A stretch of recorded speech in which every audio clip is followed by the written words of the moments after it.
ஓம் ஸ்ரீ ராகவேந்திராய நமக. மந்திராலய பிருந்தாவனத்திற்கு வெள்ளி ரதமும் முன்மண்டபமும் கிடைத்த விதத்தை பற்றி தான் வரும் 2 நாட்களில் நாம் பார்க்க இருக்கின்றோம். ராமநாதன் செட்டியார் என்பவர் மிகப்பெரிய செல்வந்தர், கோடீஸ்வரர் என்றே சொல்லலாம். வெளிநாடுகளுக்கெல்லாம் லட்சமாக பொருட்களை ஏற்றுமதி செய்து பெரும் பொருள் ஈட்டி வந்தார். ராமநாதபுரம் ஜில்லாவில் வசித்த ராமநாதன் செட்டியாருக்கு கணக்கு வழக்கில்லாமல் ஏராளமாக செல்வம் இருந்த போதிலும் அவருக்கு நிம்மதி இல்லாமல் போயிற்று. நிம்மதி குறைவிற்கு காரணம் அவருக்கு இருந்த கடுமையான வயிற்று உபாதை தான்.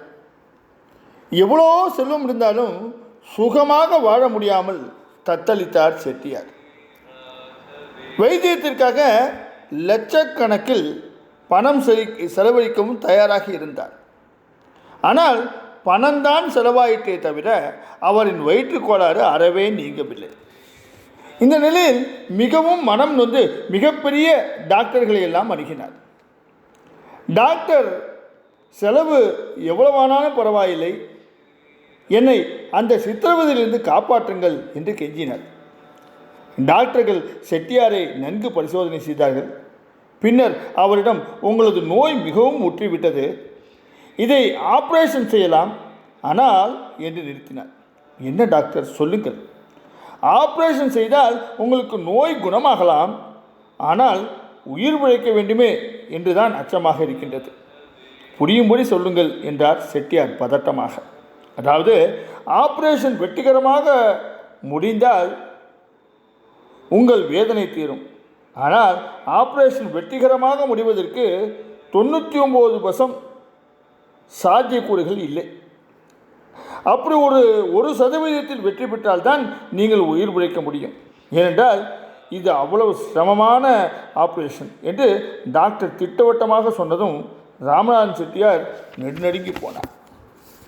வேதனையோடு இருந்தாலும் இன்னும் கொஞ்ச காலம் உலகத்தில் இருந்துவிட்டு போகலாம், அதற்குள்ளாக நாமே நமது முடிவை ஆப்ரேஷன் மூலம் தேடிக்கொள்ள வேண்டாம் என்று பலத்த சிந்தனைக்கு பிறகு செட்டியார் முடிவெடுத்தார்.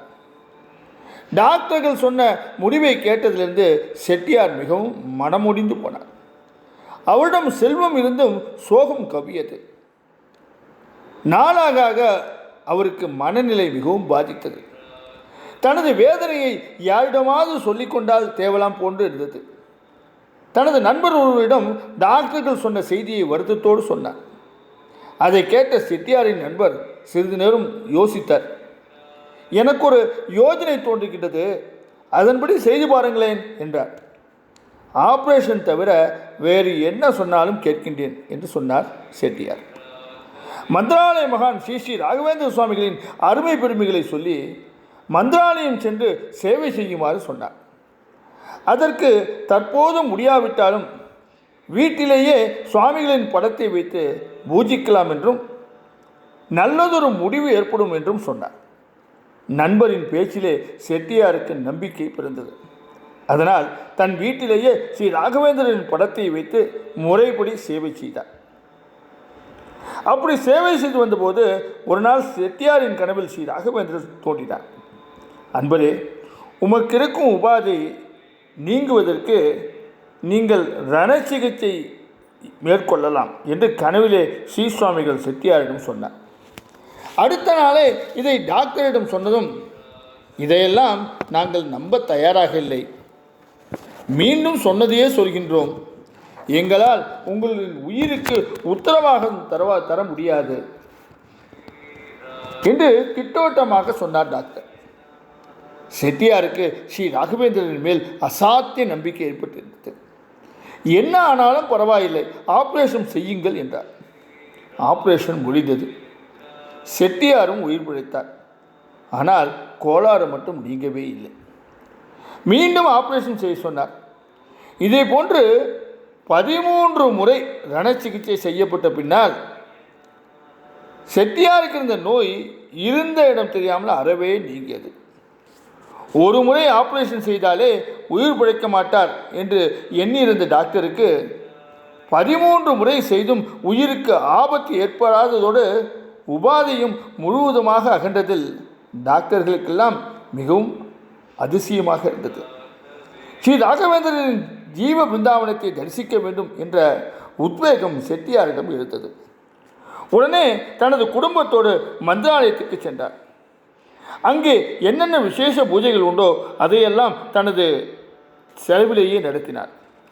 பின்னர் அப்போது ஸ்ரீமடத்தில் மடாதிபதியாக இருந்த ஸ்ரீ சுயமீந்திர தீர்த்தரிடம் சென்று வணங்கி தனது வாழ்வில் ஸ்ரீ ராகவேந்திரன் நிகழ்த்திய அற்புதத்தை விவரித்து தன்னிடம் வேண்டிய அளவு சொத்துக்கள் இருப்பதாகவும் தான் ஏதேனும் கைங்கரியம் செய்ய விரும்புவதாகவும் ஆவலோடு சொன்னார்.